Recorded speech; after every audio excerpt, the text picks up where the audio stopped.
આજના જમાનામાં જો રોજગાર જોઈતો હોય તો સ્કિલ હોવી ખૂબ જ જરૂરી છે અને લોકો સ્કિલફુલ બને તે માટે જ કૌશલ્ય સ્કિલ યુનિવર્સિટીની સ્થાપના થઈ। આજે એક્સપોમાં આપણી સાથે કૌશલ મિસ્ત્રી સર છે, કૌશલ્ય સ્કિલ યુનિવર્સિટીમાંથી છે, તેમની સાથે સીધી વાત કરીશું। સર, આપ TV9ના એજ્યુકેશન એક્સપોમાં આવ્યા છો, કેવો પ્રતિસાદ સ્ટુડન્ટ્સનો મળી રહ્યો છે?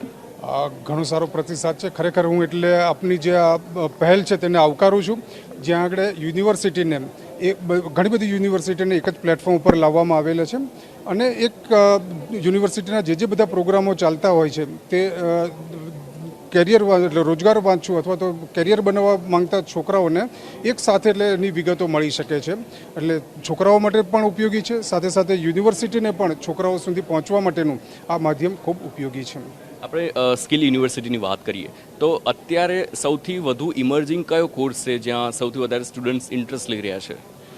જો હું ઇમર્જિંગ ટેકનોલોજીની વાત કરું તો ખાસ કરીને કૌશલ્ય ધ સ્કિલ યુનિવર્સિટીમાં ડ્રોન ક્ષેત્રને આવરી લે અને ડ્રોન ક્ષેત્રની જે પણ કુશળ માનવબળની જરૂરત છે તેને સમગ્ર રીતે આવરી લેતા કોર્સિસ એટલે ઓફર કરવામાં આવી રહેલા છે। અને ડ્રોન એ એવું ક્ષેત્ર છે જે એટલે ખૂબ જ ઝડપથી વિકસી રહેલું છે અને તેમાં રોજગારીની ખૂબ તકો રહેલી છે। કૌશલ્ય ધ સ્કિલ યુનિવર્સિટી દ્વારા ડ્રોન ક્ષેત્ર માટે થઈને ડ્રોન પાયલટની ટ્રેનિંગ, જે DGCA માન્ય ડ્રોન પાયલટ કેન્દ્ર છે, ડ્રોન મેન્યુફેક્ચરિંગ એન્ડ એસેમ્બલીને લગતા કોર્સિસ તથા ડ્રોનની જે જુદી જુદી એપ્લિકેશન્સ હોય છે, જેમ કે કૃષિ ક્ષેત્ર માટે થઈને સીડ સોઈંગ, ફર્ટિલાઇઝર અને પેસ્ટિસાઇડ સ્પ્રેઇંગ છે, ડ્રોનની મદદથી લેન્ડ સર્વે એન્ડ મેપિંગ છે, ડ્રોનની મદદથી ઇન્ફ્રાસ્ટ્રક્ચરને ઇન્સ્પેક્શનને લગતી બાબતો છે, તેવા જે જુદી જુદી એપ્લિકેશન છે તેને લગતા અભ્યાસક્રમો પણ ઓફર કરવામાં આવી રહેલા છે।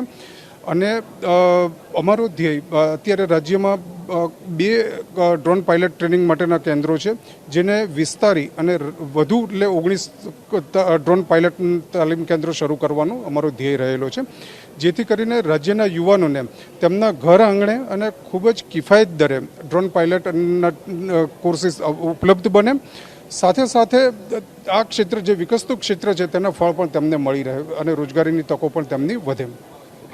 સ્ટુડન્ટ્સની વાત કરીએ તો ડ્રોન ટેકનોલોજીમાં શું સ્ટુડન્ટ્સ ઇન્ટરેસ્ટ લઈ રહ્યા છે? ડ્રોન ટેકનોલોજીમાં સ્ટુડન્ટ્સનો રિસ્પોન્સ એટલે ખૂબ જ એટલે સારો છે। ડ્રોન પાયલટ ટ્રેનિંગમાં ની વાત કરું તો અમે એક પહેલાં કેન્દ્ર સ્થાપેલું હતું, જ્યાં આગળ એટલે લગભગ 6 મહિના જેટલું વેઇટિંગ ચાલતું હતું। આ જ રિસ્પોન્સને ધ્યાનમાં રાખી અને અમે સિલજ ખાતે એટલે બીજું એટલે કેન્દ્ર શરૂ કર્યું અને DGCAની માન્યતા પણ મળી ગયેલી છે અને વધુ 19 કેન્દ્રો શરૂ કરવા જઈ રહેલા છીએ। કૌશલ્ય ધ સ્કિલ યુનિવર્સિટી, એમાં એડમિશન લેવું હોય તો સ્ટુડન્ટની એલિજિબિલિટી શું હોય છે? Kaushalya the skill university certificate લેવલથી PhD સુધીના જુદા જુદા અભ્યાસક્રમો ચલાવતા હોય છે। કૌશલ્ય ધ સ્કિલ યુનિવર્સિટીમાં ધોરણ 10 પાસ થયેલા હોય તો તેને અનુરૂપ પણ અભ્યાસક્રમો છે અને ધોરણ 12 પાસ કરેલું હોય તો તેને અનુરૂપ અભ્યાસક્રમો પણ છે। રાજ્ય સરકાર દ્વારા આ વર્ષથી એટલે આગવી પહેલ કરવામાં આવેલી છે અને ધોરણ 10 પાસ થયેલા ઉમેદવારો હોય તેઓ માટે થઈને ડીવોકના અભ્યાસક્રમો શરૂ કરવામાં આવેલા છે। એટલે જે ઉમેદવારોએ પર્ટિક્યુલર ટેકનોલોજીના ક્ષેત્રમાં અથવા તો સ્કિલના ક્ષેત્રમાં જો એમની કારકિર્દી બનાવવી હોય તો ધોરણ 10 અને પછી 12 કરવું તેવું આવશ્યક નથી, એના પછી સીધા જ એટલે અભ્યાસક્રમમાં જોડાઈ શકે છે અને એક ક્ષેત્રમાં આગળ વધી શકે છે। આ વર્ષથી ડીવોકનો અભ્યાસક્રમ શરૂ કરવામાં આવશે, ડીવોક કમ્પ્યુટર ક્ષેત્ર માટે થઈને, અને આગામી સમયમાં સસ્ટેનેબિલિટી તથા મેનેજમેન્ટના ક્ષેત્રમાં પણ આ પ્રકારના અભ્યાસક્રમો શરૂ કરવાનું અમારું આયોજન છે। સ્કિલ યુનિવર્સિટીની આપણે વાત કરીએ તો અત્યારે જે કોઈ પણ વ્યક્તિ હોય છે તે અભ્યાસ એ ધ્યાનમાં રાખીને જ કરે છે કે તેમને રોજગાર મળે, તો સ્કિલ યુનિવર્સિટીમાંથી પાસ થયા બાદ શું રોજગારની શક્યતા કે પછી પૂરેપૂરી ગેરંટી? કૌશલ્ય ધ સ્કિલ યુનિવર્સિટીનો ઉદ્દેશ જ છે છોકરાઓને એટલે રોજગારક્ષમ બનાવવા માટેનો, અને આ માટે થઈને એટલે અમે અમારા જ્યારે અભ્યાસક્રમો બધા તૈયાર કર્યા છે એ તમામ અભ્યાસક્રમો કોઈક ને કોઈક જે ઉદ્યોગોના જોબ રોલ્સ છે, જે ઉદ્યોગોમાં જે કામ કરતા માણસોની આવશ્યકતાઓ છે તેને ધ્યાનમાં રાખીને જ અમે અભ્યાસક્રમો તૈયાર કરીએ છીએ। બીજું, અમારા દરેક અભ્યાસક્રમની ખાસિયત એ છે, ખાસ કરીને ગ્રેજ્યુએટ અભ્યાસક્રમો હોય તો તેમાં એપ્રેન્ટિસશીપ એટલે ફરજિયાત છે। યુનિવર્સિટીની બીજી ખાસિયત તો કહું તો યુનિવર્સિટીનું જ્યારે છોકરાઓને એડમિશનનો પ્રથમ દિવસ હોય અને જે વેલકમ કીટ આપીએ છીએ તેની સાથે જ એટલે એમને એપ્રેન્ટિસનો એપોઇન્ટમેન્ટ લેટર પણ અમે સાથે જ એટલે ઇસ્યુ કરીએ છીએ.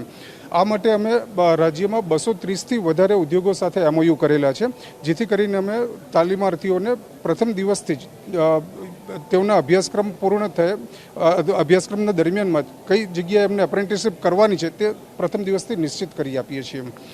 અને જે અભ્યાસક્રમનું માળખું પણ એ જ રીતે ગોઠવાયેલું છે કે એમને થિયોરિટિકલ નોલેજ મળે, પ્રેક્ટિકલ મળે અને સાથે સાથે જે ઉદ્યોગોનું રિયલ વર્લ્ડ સિચ્યુએશન છે જેમાં કામ કરવાનું છે તેની તક મળી રહે, જેથી કરીને એ પાસ થઈને નીકળશે ત્યારે એટલે ઇન્ડસ્ટ્રી રેડી હશે, એમને તરત જોબ મળી શકશે. બિલકુલ, થેન્ક યુ સો મચ.